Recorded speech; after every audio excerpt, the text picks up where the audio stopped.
Hi my friends, good morning. ഞങ്ങൾ നിൽക്കുന്നത് ഒരു ഫോറസ്റ്റിൻ്റെ അകത്തുകൂടെയുള്ള റോഡിൻ്റെ സൈഡിലാണ്. ഈ ഫോറസ്റ്റ് എന്ന് പറഞ്ഞാൽ അട്ടപ്പാടി ആനക്കട്ടി റൂട്ടിലുള്ള ഒരു ഫോറസ്റ്റാണ്. അവിടെ ആനക്കട്ടി മലനിരകൾ നിങ്ങൾക്ക് കാണാം. ആ സൈഡാണ് ആനക്കട്ടി മലനിരകൾ. ഈ സൈഡ് എന്ന് പറഞ്ഞാൽ അഗളി അട്ടപ്പാടിയുടെ ആ പ്രദേശങ്ങളാണ്. അങ്ങോട്ട് പോയാൽ അതിൻ്റെ ആ മലനിരകളുടെ കണ്ടിന്യൂറ്റിയാണ് കാണുന്നത്. അങ്ങോട്ട് പോയി കഴിഞ്ഞാൽ നമുക്ക് പട്ടിശാല എന്ന് പറയുന്ന ഒരു ഫോറസ്റ്റ് ചെക്ക് പോസ്റ്റാണ് ഉള്ളത്. അവിടെ നിന്ന് 30 കിലോമീറ്റർ ഈ റോഡ് മാർഗം പോയാൽ നമുക്ക് കോയമ്പത്തൂർ ടൗണിൽ എത്തിച്ചേരാം. കോയമ്പത്തൂർ ടൗണിൽ എത്തിച്ചേരുന്നതിനൊപ്പം തന്നെ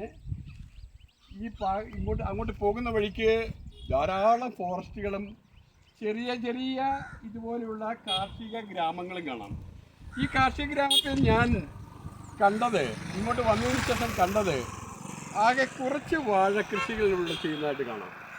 പക്ഷേ ഈ വാഴക്കൃഷിക്കൊന്നും അതിൻ്റേതായിട്ടുള്ള ഒരു കരുത്തോ ഊർജമോ ഒന്നുമില്ല. വെള്ളത്തിൻ്റെ ദൗർബല്യമാണോ എന്നും എനിക്കറിയില്ല.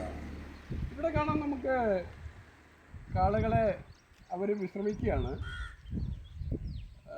പിന്നെ വനഭൂമിയാണല്ലോ. ഈ ഭാഗത്താണെങ്കിൽ ആനകൾ ധാരാളം വരുന്നുണ്ടെന്ന് അവിടെയുള്ള ആ വീട്ടിൽ കയറിയപ്പോൾ അവിടെയുള്ള അവരെല്ലാവരും ഒന്നടങ്കം പറഞ്ഞു. ആനകൾ ഇന്നലെയും കൂടി കണ്ടു ഇവിടെ എന്ന് പറഞ്ഞു. ഞങ്ങൾ താമസിക്കുന്ന റിസോർട്ട് എന്ന് പറഞ്ഞാൽ ആരാം ജംഗിൾ റിസോർട്ടാണ്. അത് ഈ ഡയറക്ഷനിലാണ്, അല്പം അങ്ങോട്ട് പോയാൽ മതി. ഇന്നലെ ആന ഇറങ്ങി ഇവിടുത്തെ കേബിളെല്ലാം കട്ട് ചെയ്ത് കളഞ്ഞു. അതുകൊണ്ട് ഞങ്ങൾക്ക് നെറ്റ് സൗകര്യമൊന്നും കിട്ടിയിട്ടില്ല, ഇൻ്റർനെറ്റൊന്നുമില്ല. രാവിലെ ഒരു മോർണിംഗ് വാക്കിനായിട്ട് ഞങ്ങൾ പോകുന്നതാണ്. ഞാൻ എൻ്റെ കൂടെ കൊച്ചിയിൽ നിന്നും വന്നിരിക്കുന്ന എൻ്റെ വളരെ അടുത്ത സുഹൃത്തായ നിസാർ ബായി ഉണ്ട്. നിസാർ ബായിക്ക് കോയമ്പത്തൂരിൽ 1-2 ഫാക്ടറികളുണ്ട്. അദ്ദേഹത്തിൻ്റെ ആ ഉടമസ്ഥതയിലുള്ള ഫാക്ടറികൾ കണ്ടതിന് ശേഷം ഞങ്ങൾ ആരാം റിസോർട്ടിൽ താമസിച്ച് രാവിലെ ഈ പരിസര പ്രദേശങ്ങളെല്ലാം ഒന്ന് കാണുന്നതിന് വേണ്ടി നടക്കുകയാണ്.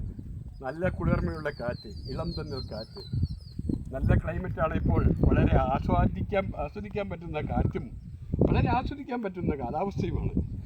എന്തുകൊണ്ടും പ്രകൃതി അനുഗ്രഹിച്ച ഈ നാടും ഈ ആരാം റിസോർട്ടും ഒക്കെ ഒഴിവുള്ള സമയങ്ങളിൽ ഒന്ന് കാണാവുന്നതാണ്. ഇവിടെ വൈകുന്നേരം 6 മണിക്ക് ശേഷം ഈ റൂട്ടിൽ കൂടെ വാഹനം പോകാൻ പാടുള്ളതല്ല. രാവിലെ 7 മണിക്ക് ശേഷവും മുമ്പും പാടില്ല. അതിനുശേഷം ഇവിടെ ഫോറസ്റ്റിലെല്ലാം നമുക്ക് കടന്നു പോകാം. എല്ലാം കൊണ്ടും വളരെ ധന്യമായ പ്രദേശം. ഞങ്ങൾ നിങ്ങളെ എല്ലാവരെയും ഒന്ന് കാണുവാനായി സ്വാഗതം ചെയ്യുന്നു. ഞാൻ ജോൺസൺ ഹിൽ പാലസ്.